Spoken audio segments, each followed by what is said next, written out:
Good evening. My name is Virginie Mangin. I'm a journalist at Swiss Info, and I have to say I was going to say I'm happy to be moderating, but I'm also very moved to be moderating this event tonight. Thank you so much for the panelists on stage. I also want to thank the festival for giving me the opportunity to moderate tonight.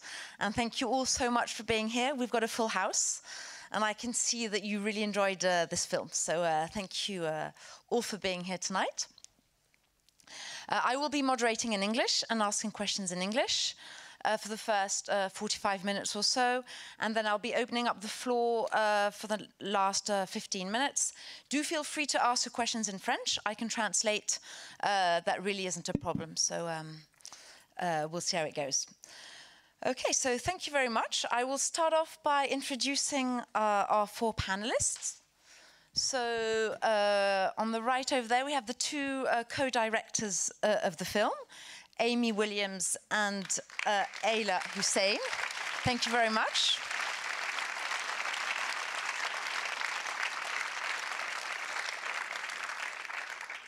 We also have Nargis Nehan. I hope I've pronounced the surname correctly. So she's now a women's right activist in exile and former cabinet member.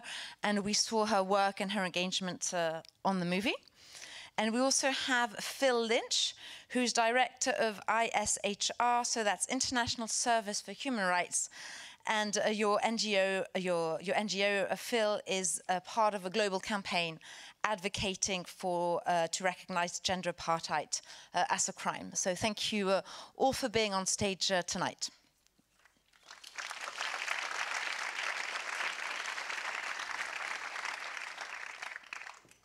So I'll jump right in because we don't have much time, and I really do want to leave time for questions from the audience. So I'll start off with questions to Ayla and Amy. So how did the original idea for this movie start? We can see that you started in Greece, and then you've finished filming in Toronto. So maybe you can walk us through a little bit.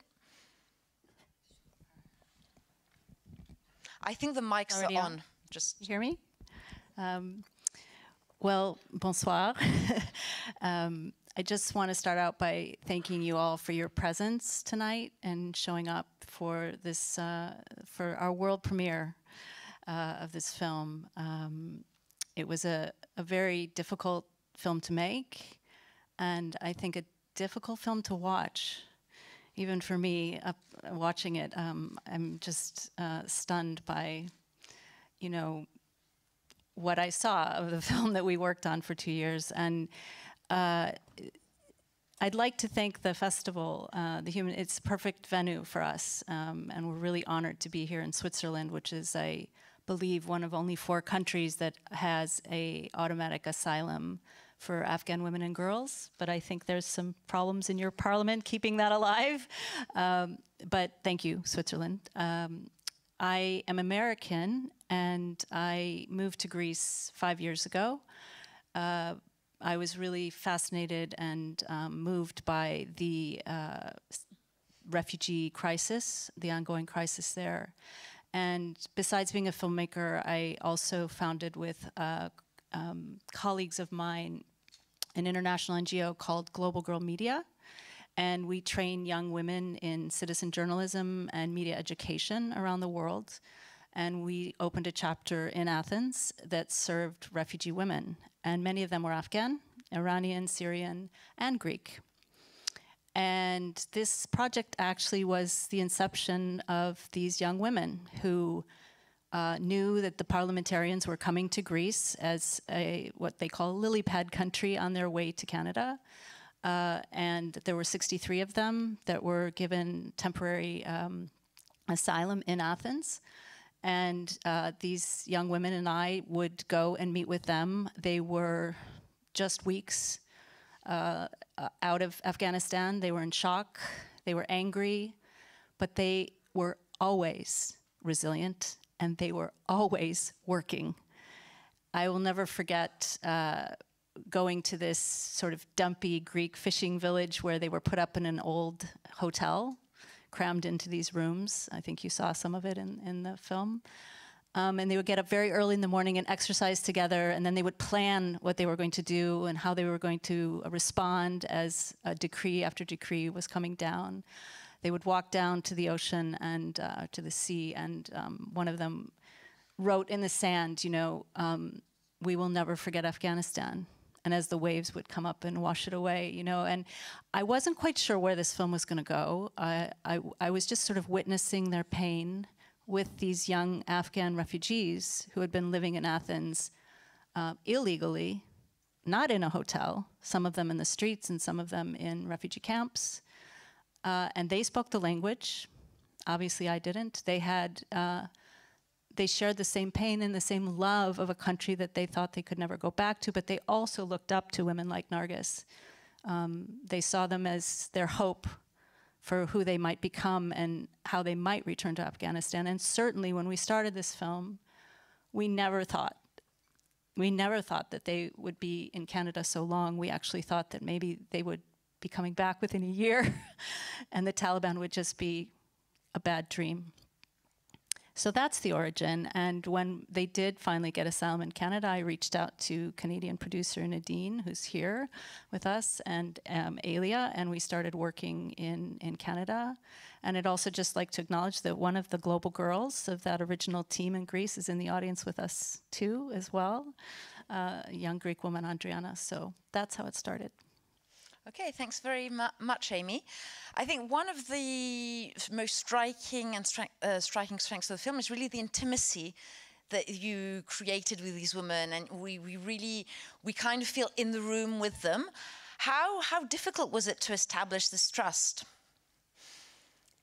Well, we worked a lot in Canada. I have Iranian heritage, so there's a lot of similarities that I have with the subjects, and they felt very comfortable with me. And the more time I spent with them, the more they opened up. And we did film well over a year of filming with them. So time and building that trust came naturally over that whole period.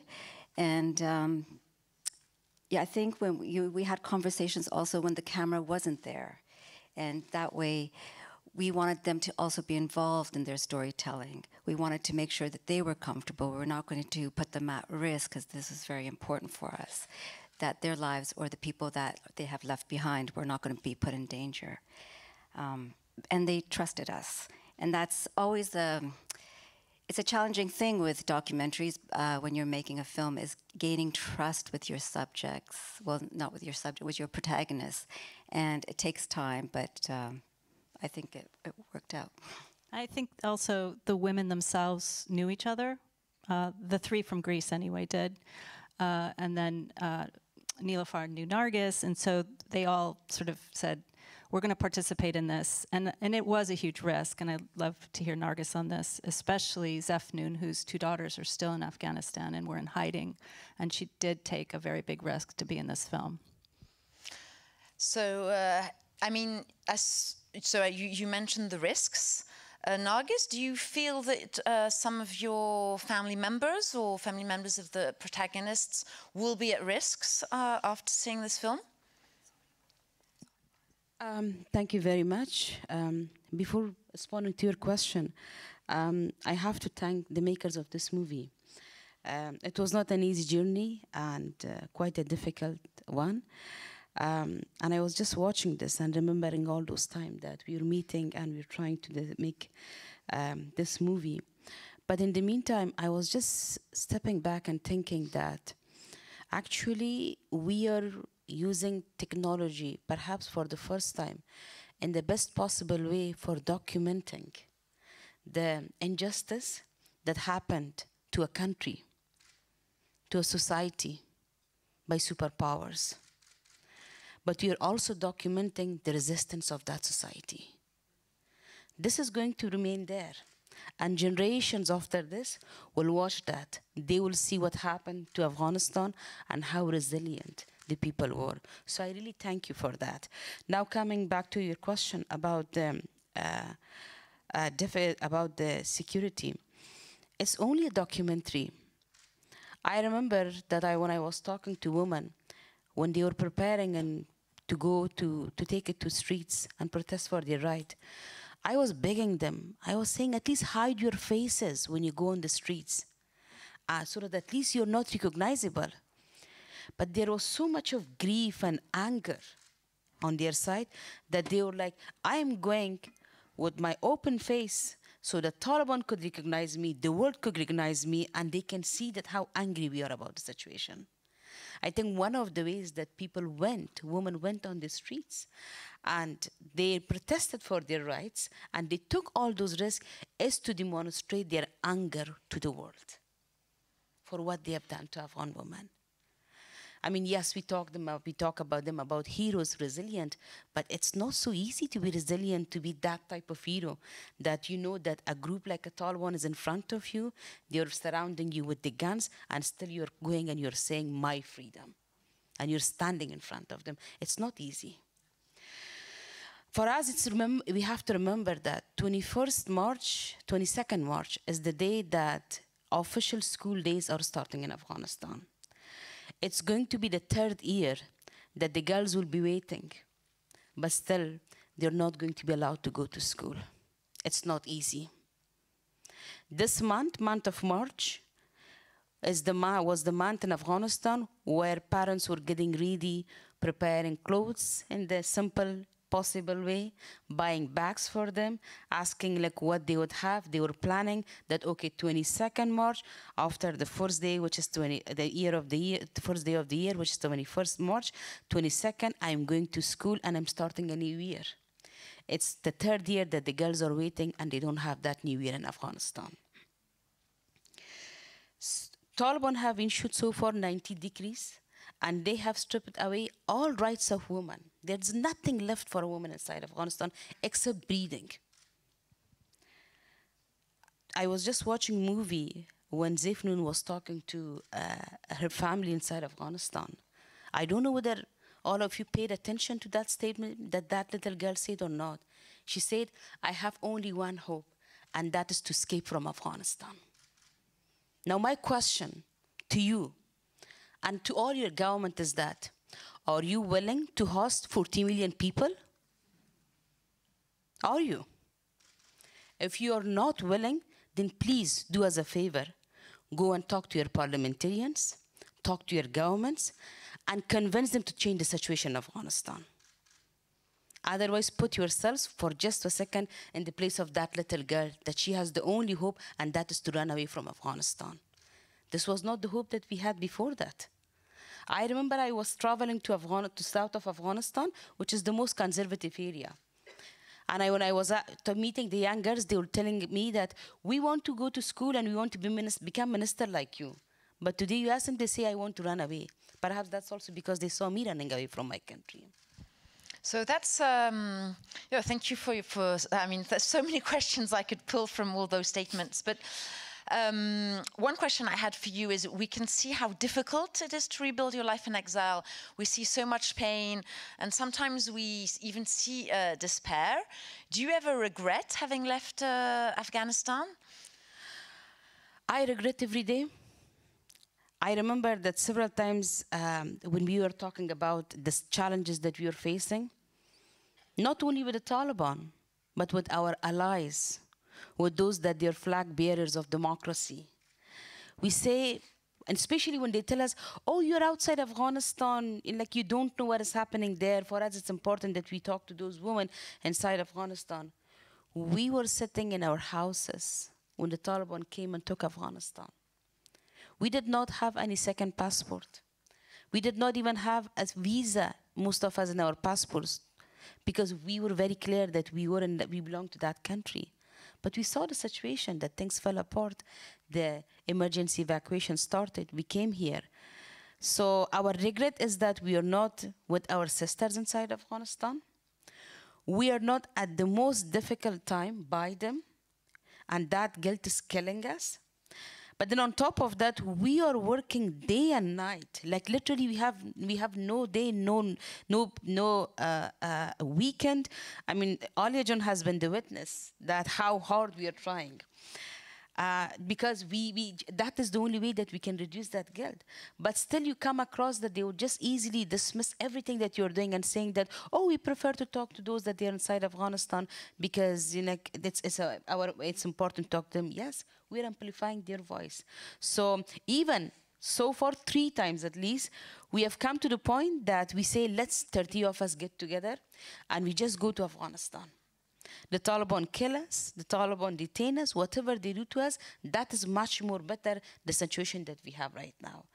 So yeah, that guilt is there every day, and that guilt is feeling more and more when we were counting on those that they will stand with us at this difficult time, but actually they are the ones that they remind us that we are not. They're trying to show that we are not relevant anymore. So we can see that you were engaged in Afghanistan. We can definitely feel your engagement today. And do you feel that your voice is still relevant outside of Afghanistan? How do you make this voice heard? Because we feel that it's very important for you to keep speaking out, and we can see that you're still a very strong advocate for women's rights. How do you make sure that your voice is heard both inside and outside of Afghanistan? In response to your question, I have a very simple question from the audience, just by raising your hand. How many of you believe in humanity? Can you please raise your hands, those that believe? So look at audience. All of them are relevant, all of them. And every one of them can be the ambassador for Afghan women. Every one of you. Why me? Why only us? I'm talking about Afghan women situation, yes, because I belong to that country. But I'm talking about their rights. Those rights, which is universal. And that is responsibility of each and every one of us stand for them. So how come we are irrelevant? Nobody can tell me to be irrelevant. And I don't even listen to the people who will tell me that I am relevant or irrelevant. I know what I'm doing. I know my fight. It's an unfinished journey, which I am going to continue, not only for women of Afghanistan, until each and every woman is liberated around the globe.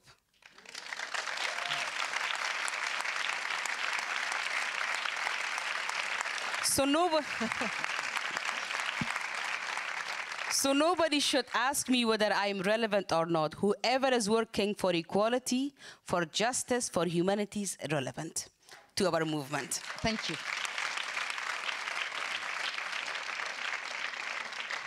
I'd just like to go back to the security question, because for me it really is, we know that the conditions on the ground are getting harder and harder, that we couldn't think the Taliban could crack down more on women's rights, but they do seem to be able to.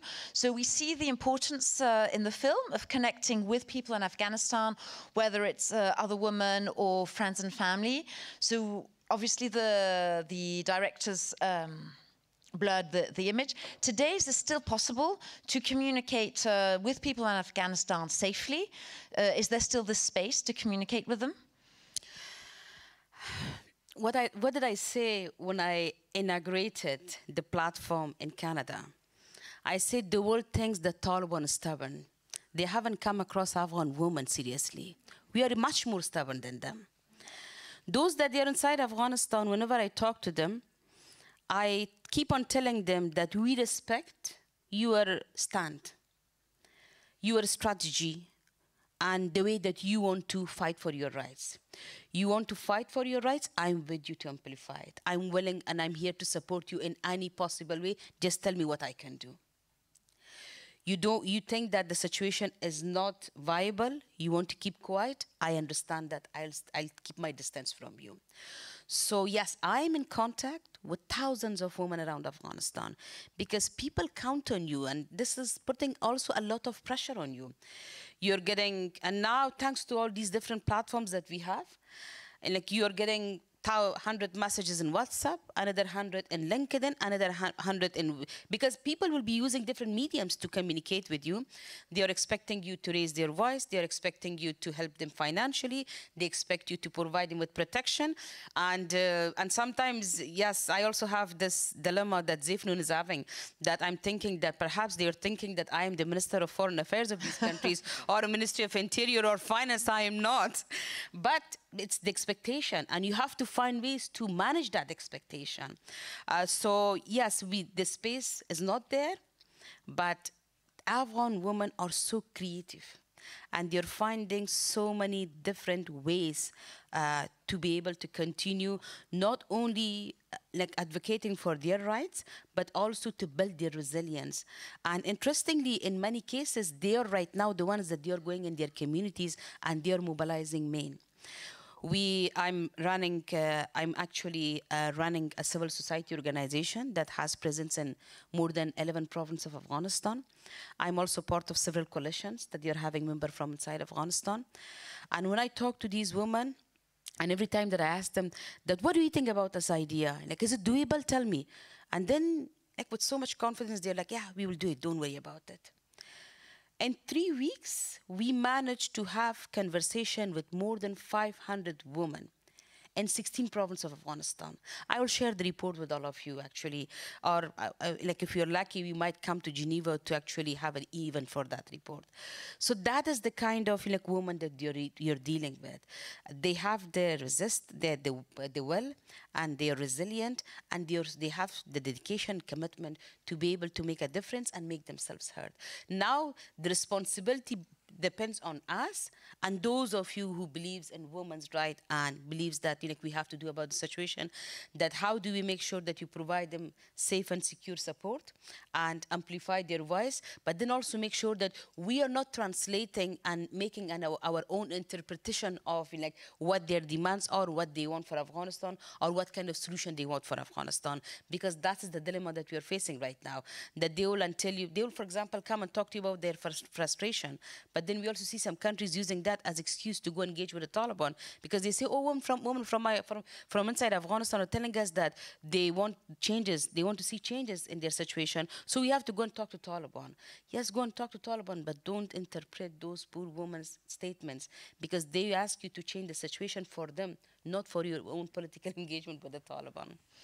I remember when I'm a journalist, and I remember when the US pulled out of Afghanistan, I was like, okay, this is the most important event in the 22nd century. And then there was the war in Ukraine, and then there's the war in Gaza. So as a journalist, do you feel that your voice is being heard? You did say that you want to resonate for Afghan women. You're extremely active, but do you think your message in everything that's happening today is being heard enough? We make ourselves heard. Whether anybody wants to hear us or not, it's up to them, but we are going to make ourselves heard. I remember a year back, I was talking to a UN agency and using the term gender apartheid. They very politely told me, and they said that, oh, this is the term that a small number of women outside Afghanistan are using, but others, like women inside Afghanistan, they do not agree with, they do not even agree with this term. Now, today, while I'm talking to you, at least 3 events right now are happening in New York about gender apartheid in Afghanistan. I just had a meeting with Germans about gender apartheid in Afghanistan. We are having this impact program of gender apartheid in Afghanistan. So this is how we are making ourselves heard. The good thing, beside all bad things that happened after 15 August to Afghanistan, one good thing is that all women that are evacuated in Afghanistan, they all have become activists. So at least in every country, you're having around 100 women that they are going from room to room, stage to stage, meetings to meetings. They're all talking about not only women's rights, about ending gender apartheid in Afghanistan. So I think that is the kind of resilient, and I don't even call that resilient, I call that leadership. Because our men are still sitting. They're just watching and thinking that, okay, let's see what the world is deciding about Afghanistan. Then based on that, we'll decide how we want to engage in the situation. I was just in a conference in Turkey, and I was sharing a panel with a group of Afghan men, and I was the only man sitting. So one of them, as soon as he started, he knew that I will be critical of them. So he said that we are really ashamed. We didn't stand with you. But in the future, we are going to be there with you. I said, why future? Why not now? Future, you're coming to share power with us. We are not going to accept you, because this time we are going to negotiate with the Taliban, and we are going to have power sharing agreement. You stay out of it, the way that you're staying right now out of it. And the second thing that he was saying, he said that we are so afraid of, every one of us, we are very afraid of even killing a chicken. So I was laughing and joking, telling them, yes, you guys are really afraid of killing a chicken, but you love to eat that chicken. So I said, remember that in politics, this time it's not going to work with us. So I think moving for us in terms of hearing ourselves, we have become so resilient. And also, I think it's also because of anger that we have all of us inside us, that the only way that we can take that out is to continuously go find different ways to make ourselves heard. So many documentaries are being made on women, Afghan women, and then programs are happening around them. We conduct different studies and researches about the situation, and we talk about them. Social media, thanks to social media, God, the Twitter, somebody told me and they said that, how do you feel, how do you make, and how do you continue your activism after 15 August? I said, thanks to Zoom and thanks to Teams. That's how I continue my activism, because that helps us to stay connected with each other. I think technology is providing us the connectivity, the platform that we continue our activism. It's not easy, but at least so far, especially with the way that the world is so much in a hurry to find ways to normalize Taliban, to convince us that they are the only reality of Afghanistan, and to convince us and silence us so that they can have some sort of, if not formal recognition, some sort of engagement so that they can have their political engagement with them.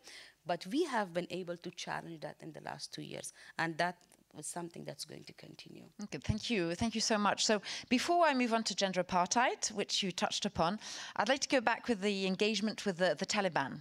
Because obviously NGOs, the UN say we need people to speak with, we need people to collaborate with, we need to be able to get aid to Afghanistan, and the people that we talk to are the Taliban. And at the same time, you're very critical of this, and we can even see it in the film.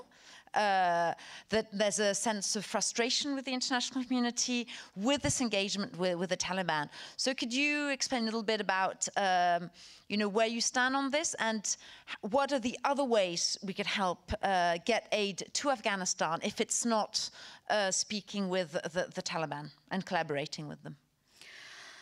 Speaking of engagement, I was just talking to a think tank from Germany, and they were asking, what do you think, Nargis, if you provide some financial assistance to the Taliban so that they can open the school doors for girls? I said, you have provided so far $2.9 billion in just 2 years to the Taliban in the name of humanitarian assistance. How many doors you've managed to open? So the question is that you need to understand what kind of group you're dealing with.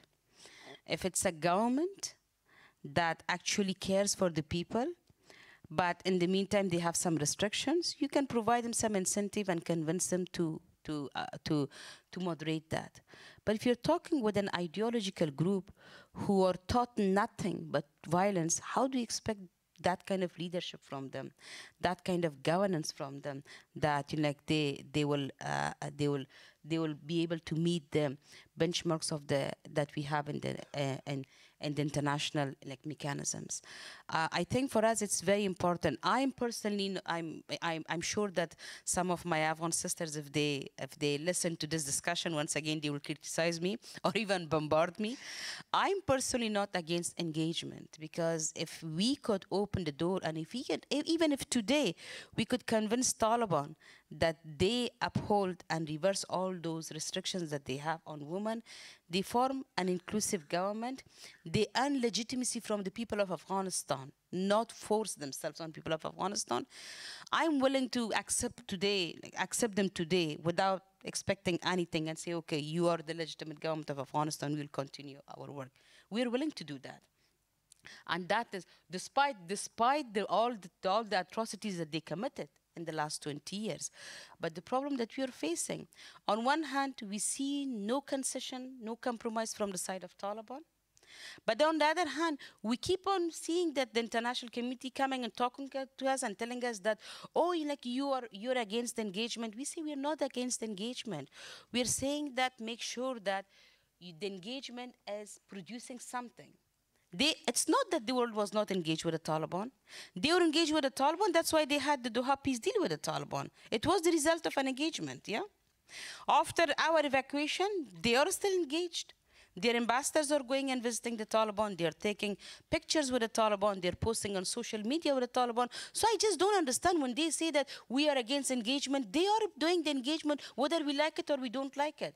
But the simple question that I want to pose after 2.5 years, please demonstrate as a result of the engagement. If there is any progress that you have made, okay, continue. But if there is no progress, and if the situation is deteriorating, don't you think that you have to look at and reflect on the strategy that you have adopted? So my question is, my follow-up question would be, how could we help Afghan women by completely bypassing the Taliban? Because they are the barrier there. When there is a will, there is a way, my dear, okay? So, I mean, first of all, there are hundreds of civil society organizations that they are being registered. Inside Afghanistan, outside Afghanistan, some of them are not even registered. Create different mechanisms, try to get money into the communities so that women can build their resilience. That's the first thing that we have to do, all of us. And the second thing is that, beside that, we have convince your governments that they use different mechanisms for pressuring the Taliban. Not incentive, but mechanism for pressuring the Taliban. I always make joke and I say that the Sanction Committee of the UN is another visa section for the Taliban. All they have to do is to write them a letter and say that we want to go to Qatar, can you allow us? And they are like, yes, you're allowed, and then after that they're allowed to go. So what is the point of that sanction? So I think taking seriously the sanctions are important. And those countries that they still have close relation with the Taliban, they have influence over Taliban. Some of them, like Iran, they are not your allies. So we don't expect you to put any pressure because we understand that you can't do it. But Qatar is allied to most of you, to the United States. So, and Qatar is actually hosting most of the families of the high-level officials of the Taliban. If Qatar would like to put a pressure on them, Qatar can put pressure on them. But the point is that, will the world convince Qatar to put that pressure on the Taliban or not? That is one thing. The second thing is that it's important that we need to learn from the history that if I keep on saying, I said the Republic government had the support of international community. It had internal legitimacy, external legitimacy, billions of dollars in the assistance every year, in domestic revenue. People frustrated, but nobody was saying that we want Republic to finish, yeah? But still they could not survive. So how could the Taliban survive? We know very well that it's a project that it's short term, it is going to have its end state. But the point is that what we expect you at this point of time is that to help us to build, to have dialogues amongst ourselves, and the woman that we have demonstrated that we have the leadership, we have the capacity, we have the capability at the very challenging time that everybody, including our own men, abandoned us. We stood for our rights, we raised our voice, and we fought for those values that the whole world had to stand with us.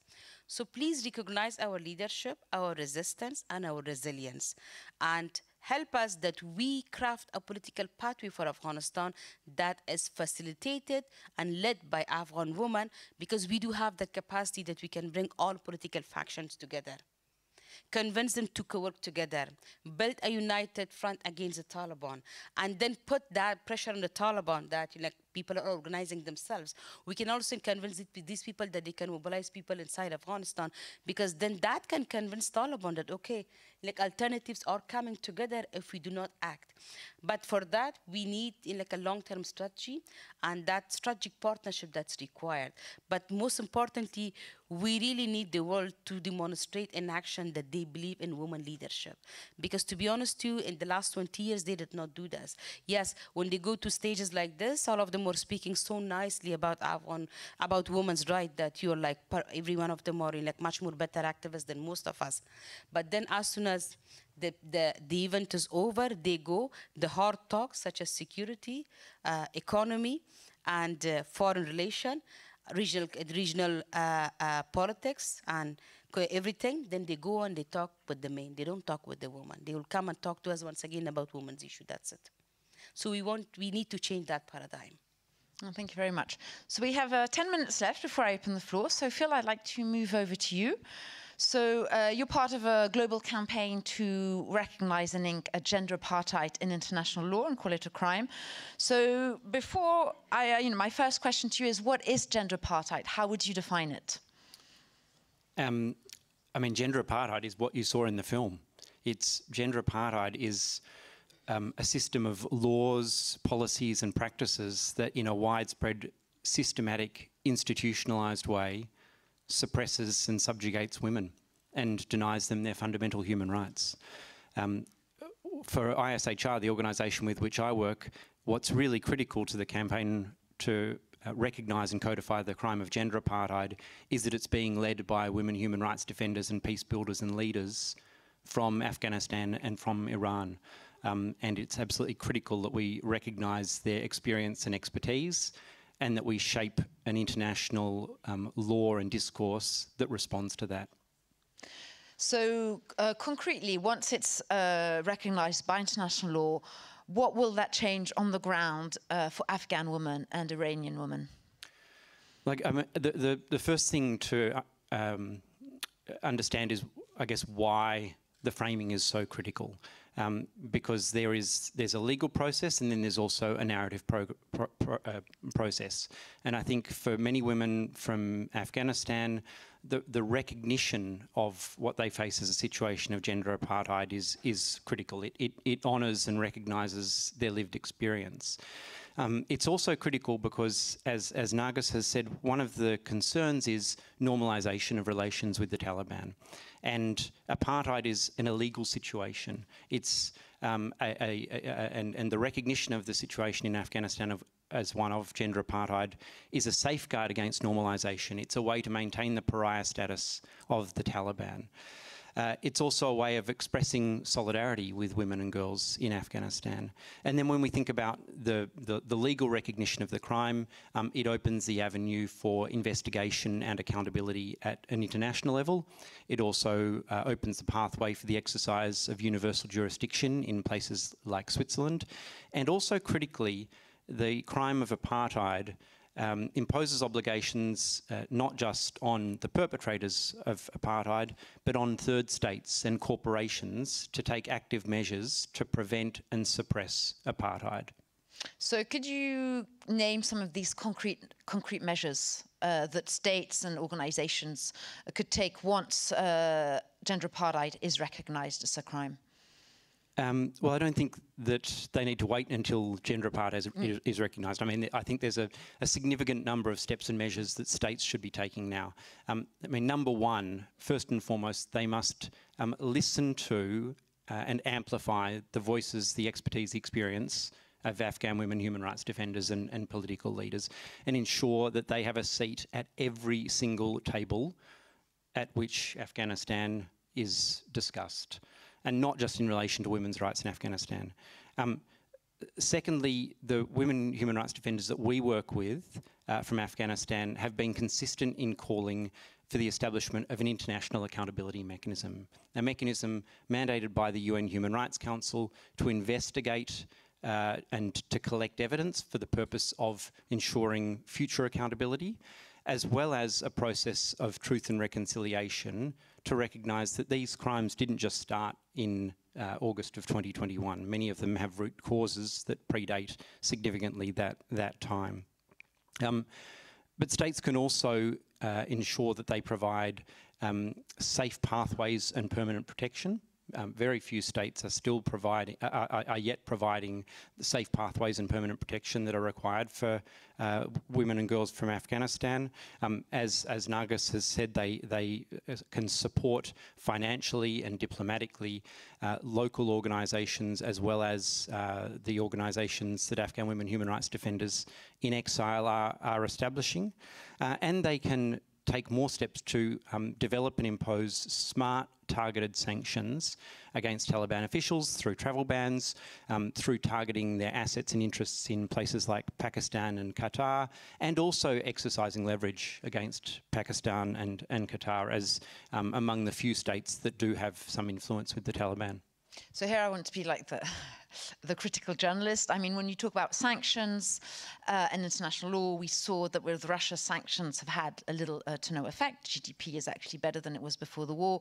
We also saw that Putin has been tried, and it hasn't stopped him, and I don't think he really cares. He's just not going to leave Russia up. So, I mean, my question is, do you expect, you know, accountability? How can you know, once you push the gender apartheid into international, how could it hold the Taliban accountable so that there actually is something happening to them? Because I'm really tempted to say international justice is very, very slow. It's difficult getting proof on the ground. It's difficult building a case. It's difficult trying. And then once all those steps are taken, actually, unfortunately, nothing, I mean, in a lot of cases, nothing happens. I mean, I'd love to say that there is a solution. There's no magic bullet. What I think is necessary now is to take what steps we can now to support Afghan women and girls, such as through supporting local organisations, diaspora organisations, providing safe pathways to protection, one thing we've learned is that there is no sustainable peace without justice and accountability. And unless we take the steps now to document crimes, to preserve evidence towards future accountability, we can be assured that there will be no peaceful and prosperous and democratic future for Afghanistan. Okay, thanks very much. So before I open to the floor, Nargis, I see you taking notes. Would you like to add something to what Phil has said? Yeah, a couple of points for the way forward. I think we need to start with countries with feminist foreign policy. First with their governments, and if the governments are not collaborating with us, with their parliamentarians and the civil society, because like, what is the point of having a feminist foreign policy if they can't do anything about the situation of Afghanistan? So if you manage to convince the countries with feminist foreign policy that they come forward, they call on rest of the state members for recognition of gender apartheid, I think we make a difference. Continuation of different campaign at the global level is important because we need to raise more awareness. I think even in some cases, we need to have not formal training, but interactive program to explain to politicians what is gender apartheid. Because some of them really need to understand that, like, what is that and why is that important? So that is important for us, raising awareness, global coalition, building campaigns, and then coming up like with different mechanisms for accountability. The good thing, the last point that I want to say is that this time the immigrants that you're having from Afghanistan are not the ones that they will come and they will seek, like jobs or social assistance from the countries. This time, the immigrants that you're receiving in your countries are the ones that they were running the machinery of Afghanistan. As ministers, as MPs, as directors, as civil society actors, as media actors, as entrepreneurs, so many other fields. So we do have that expertise. We know Afghanistan, and every one of us are also feeling like about the situation in our country. So people are coming, new Afghan arrivals are coming with different initiatives that how they want to support the campaign for recognition of gender apartheid. At least I know more than 20 to 25 groups that I'm aware of, that they have different campaigns, initiatives for recognition of gender apartheid, not only for recognition of gender apartheid, but also about the humanitarian situation in Afghanistan, about the human rights crisis in Afghanistan, about the extremism, which is so important and critical, because mark my word, from today's event that this time it's not going to be terrorism that's threatening your countries from Afghanistan. It's actually extremism. Because the Taliban have totally changed the curriculum of the madrasas, and they're brainwashing young boys, like with the most regressive form of the Sharia law, according to which they are the soldiers of, and they are the army, soldiers of the army of the Islamic Emirate, that it's their due responsibility to attack anyone with suicide attack, those that they're threatening the Islamic Emirate. So you just need to understand that, like, what kind of time bomb is going to come towards you from Afghanistan. So I think these discussions on security threats from Afghanistan, extremism from Afghanistan, and the drug trafficking from Afghanistan, so that the world has to understand when we come and talk to them today about, once again, about Afghanistan, it's not about begging them and telling them that, oh, Afghan women are in this bad situation, we need your help. If they would have cared about us, they wouldn't have abandoned us. So it's in the first place, we're very clear that there is no feeling, there is no empathy for Afghan women. But what is important that we bring into discussion, spotlight, these threats, the changed situation that we have in Afghanistan, the safe events that once again the terrorist groups are using in Afghanistan, because that is where we can convince them that they have to once again pay attention and start working with groups like women's rights, so that then beside recognition of gender apartheid, we can also address these other threats that is beginning to take shape and form from Afghanistan. Okay, thank you very much. So we have...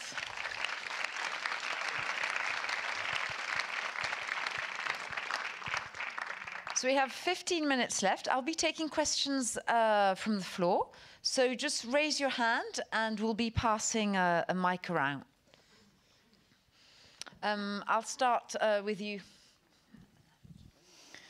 Thank you very much. I'm Marina Votolen from Dev TV, and I have a pretty simple question. We see so much hate against women from the Taliban. What's wrong with them?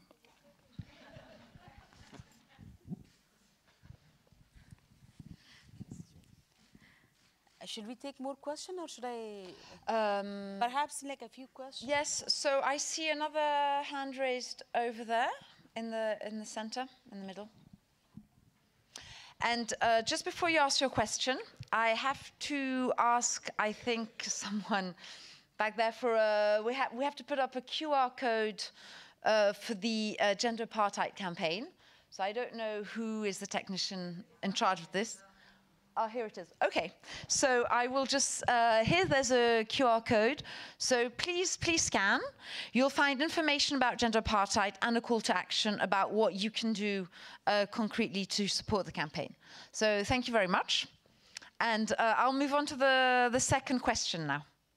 Thank you very much for the wonderful film, but for the inspiring panel discussion. Thank you, Nargis, for all that you told us and shared with us. My question is, what would really make the Taliban change their course? Because I just feel that it is such an uphill battle. What is it that we can do? We can speak for the women, we can speak about the gender apartheid, we can talk all about that, but what are the actions that are going to change anything on the ground? Okay, and I'll take one more question on the front row.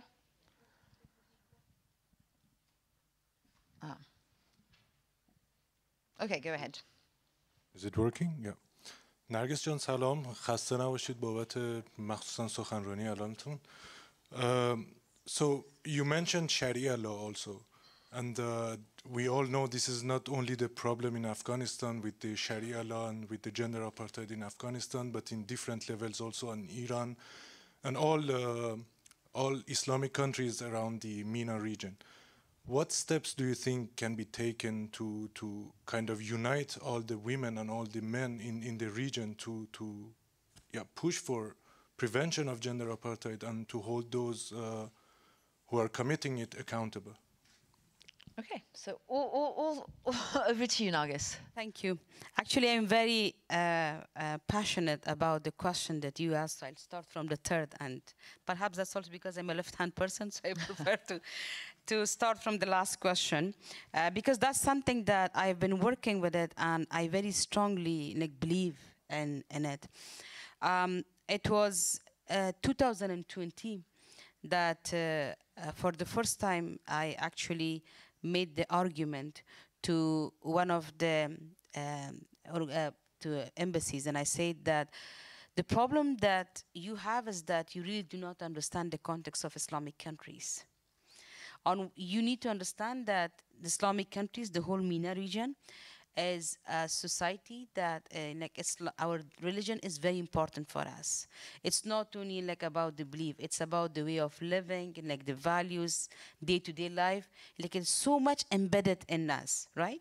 So, and then on top of that, we are also highly conservative societies and also very traditional. So for us, our religion is the red line. But then what we see that the world would come and teach and create these civil society groups and organizations, provide them with the support and tell them that, okay, you need to raise awareness of the people about women's rights. And these organizations, including ourselves, by the way, will go and talk to people about women's rights using the Constitution and UNHCR 1325, CEDAW, and then all other mechanisms and resolutions that we have at international level. But the point is that how much of a difference that makes if suddenly someone, an Islamic scholar, is coming and challenging that. So what we say that in 2020, we said that it's not those educated men that they understand all these international mechanisms that we have problem with. We have problem with them as well, being a man a little bit, because at the end of the day, with those people is about power struggle that I experienced myself in the cabinet, that I was facing so much difficulties by all those men. All of them were educated. So that is another level of challenge that you have. But you're basically having discrimination, violence, and masculinity at the grassroots level, that those people are not even aware of these mechanisms, and these mechanisms do not even make any difference for them. If you go and talk to a farmer or a barber or a baker at the village level and talk to them about UNHCR 1325, this and that, they will say, what is the link between me and all these documents that you're talking about? But if you're telling them about Islam, religion, Holy Quran, Sharia law, then they are like, this is my religion. This is what I'm living day by day with it. So I cannot ignore this. For us, what is important that we have always ignored this matter to actually invest on the progressive Islam. If the countries, extremist groups are going and opening 100 madrasas, we have to go and open 5,000 madrasas and invite people for learning progressive Islam. Because the Islam is not that the kind of the regressive that they are teaching us. Because then you are using the same tool against them that they cannot deny. In case of Taliban, I'll tell you a very interesting story that what happened. When the whole peace negotiation started, they were saying, oh, we are women's rights from Islamic perspective. That was the time that they were not in power, so they were at least open for the negotiation and discussion until they found their way to get everything. So we managed to challenge that. We said that, okay, you say from Islamic perspective, whatever is written in Islam, we want that right from you. Okay, those rights which are not granted by Islam, we are not going to ask you. Because at that point of time, we were even if they give us those rights, we are fine with it. So they saw that, and then we were also having different courses. We actually created a network with Islamic scholars. We were actually asking them to help us out to come with different justifications. And then they were having these track 2 dialogues that all of us were going with our papers and we're giving them the references that, what about this example in Islam? What about that example in Islam? So they see that, okay, these women are educating themselves. They're coming and they're giving us all these references based on Islam that we cannot deny. And they're saying that, if a woman could be in politics, could do a business like Bibi Khadija and rest of them, then what justification do we have? Then suddenly they said, no, actually we mean that women's right from Islam and as well as from Afghanistan traditional perspective. So we were like, okay, because now we can justify that, you're using that. So traditional is not something that will be on the paper that you can go and you can justify back from them.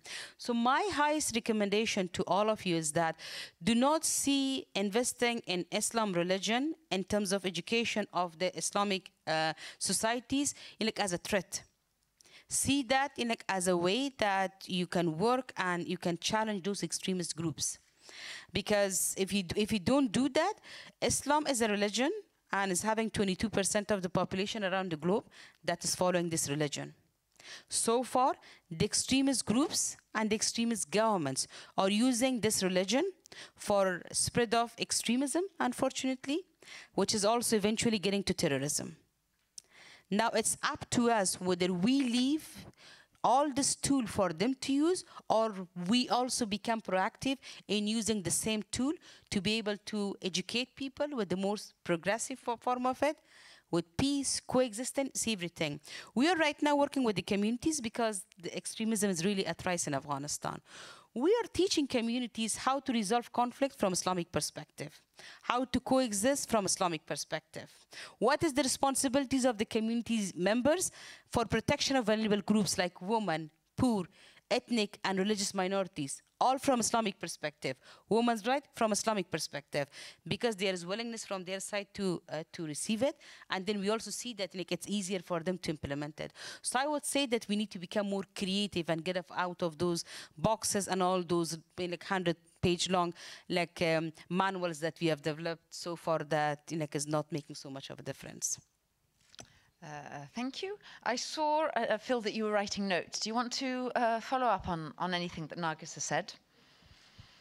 Just one thing briefly, and that is that the gender apartheid campaign is approaching a critical juncture. In April, states will come together at the 6th Committee of the General Assembly in New York to further negotiate a draft convention on crimes against humanity. And there's a very strong call from women human rights defenders from Afghanistan and Iran, supported by international lawyers and human rights organisations, for that draft convention to explicitly recognise and codify the crime of gender apartheid. I imagine there are a lot of people here from Switzerland or from EU member states. To date, neither Switzerland nor a single EU member state has actively supported the effort to include gender apartheid as a prescribed crime in the draft articles on crimes against humanity. So we are at a critical juncture. If you want to honour the calls of women human rights activists from Afghanistan, now is a good time to put pressure on your governments to do something about its recognition in international law. Okay, thanks very much. The second question, Nargis, was on how, what could pressure the Taliban? How do you see the Taliban regime end? Well, based on the experience and as well as the books that I have read, there is the carrot and the stick. So the carrot is used enough by the international community, and that has not changed the Taliban. So I would highly recommend that we now use at least experience and explore the stick with the Taliban, and that is by recognition of gender apartheid, because that's going to be the first challenge for them. The second thing is supporting, providing support for non-political active groups, such as civil society, mainly in exile, media in exile, women group in exile, the other political faction in exile, to come together and develop a political pathway for Afghanistan. And then thirdly, working with those countries that they are still having closer tie with the Taliban, that they put pressure on the Taliban. And on top of that, I think it's really important to create a monitoring mechanism that the Taliban are not benefiting from the resources that are going to Afghanistan for assistance to the people of Afghanistan. Unfortunately, with the mechanisms that we have in place right now, they are benefiting from that. And the more that they benefit, the more they're consolidating their power, they have resources, and that means their continuation. So we have to come up with creative ways that we continue providing support for the people, whether it's humanitarian assistance or helping them to be able to build the resilience. But the Taliban should benefit the least from that. And then holding to account, there are some UN agencies and some international organizations that in order to implement their projects, they are diverting supports, divergence happening. And and they are totally fine with that. So I think for us it's important that we also hold them to account that, you know, if you're spending taxpayers' money in the name of humanitarian assistance to the poor communities in Afghanistan, it has to get to them. It should not be diverted to other groups. So that is the way forward. And I think building consensus and unity amongst the international community is really important for us. What we see right now is that all countries are individually dealing with the Taliban. There's actually right now a competition among all state members that who has better relation with the Taliban. So I think we need to remind them that, you know, they need to stop that competition. They need to come together. They have to work talk with one voice with the Taliban, and they have to make it very clear with the Taliban that we waited for you for 2.5 years, and we even abandoned and ignored the call of our allies because of you. Now that you're not changing, we have to explore other alternatives and other ways. And I think, like, if that happens, that is sending a very clear signal to the Taliban that our honeymoon is over. We cannot continue by promising and not doing anything. The time has come that we have to deliver and demonstrate our commitment in action. So that I'm hoping, and that will convince them to change it. But look, if they're not changing, that doesn't mean that we have to leave the situation as it is in Afghanistan. We have to find some way to be able to change that situation. So I think continuous discussion, exploring different ways, and then see what is working, what is not working. What is working, we need to build up more on that. For example, women case is a success case in Afghanistan. The resilience, the leadership of women is a success case. Let's keep investing on them, yeah? The politicians and all those people that the world invested on them in the last 20 years, they are gone. I don't know where they are. So that is a failed case. Let's make sure that we do not invest or make them relevant again. And then investment on the civil society, free media, social media. So whatever has made a difference and are still or they're actively amplifying the voice of the people, we need to further invest on those, and we should just see that whatever has failed, we just let it be as it is, and then continue. By passage of the time, the way that I see it, some group of Taliban will remain as they are. They're not going to change. Some of them might change, and if there will be some changes in the situation, political situation, we might be able to accommodate them with the changes. But the point is that there is will and appetite on the part of Afghan people to put pressure on the Taliban to change the situation. It's just our commitment and our political will, whether we are recognizing that and are willing to support that or not. Because right now, I don't see that political will on the side of the international community. Okay, thank you. Thank you very much. I really have to wrap up. I'm very sorry. Time is up. It's the question that they say that okay, very quick, yeah. That what is wrong with the Taliban? I think we need to understand one thing, that in a society like Afghanistan, where we had more than 4 decades of conflict, we had so many boys that they were orphan, they had no family, they were in madrasas, they were brainwashed.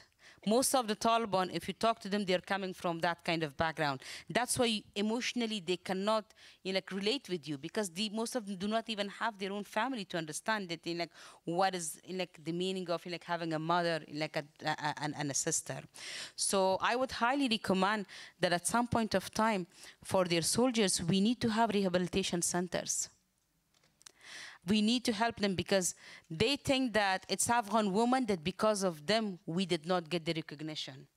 It's Afghan women that they're preventing our recognition. I remember I talked to one of the activists who was actually detained by the Taliban. And she was evacuated to one of the European countries, so I met them. And I said, can you tell me what happened, all those things? She said, I don't remember the rest of things, and I also don't want to talk about them.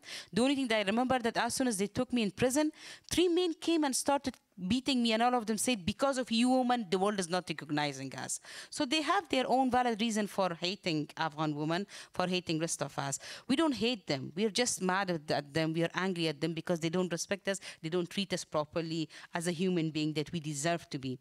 But I highly recommend that we find ways that we actually open rehabilitation centers and provide some way that we help them to be able to, reverse and get out of all these things. It's not going to be easy process. And imagine what you're doing to us as one woman, but then I'm also asking about rehabilitation center for them, because we need to think about these solutions from durability perspective rather than this whole vicious cycle of conflict and revenge. Okay, thank you very much.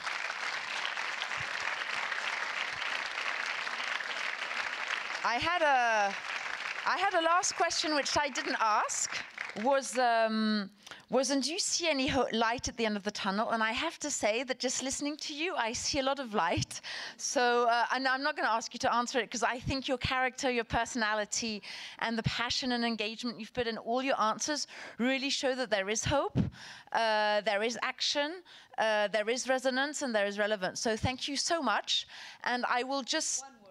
Okay. Whether there is a light at the end of the tunnel or not, we are going to create a light at the end of the tunnel. And sign up. Everyone sign up to, with the QR code. Please pressure your governments and sign up to the campaign. Thank you. End gender apartheid. Okay, a big round of applause to all our panelists. And thank you so much for being here tonight.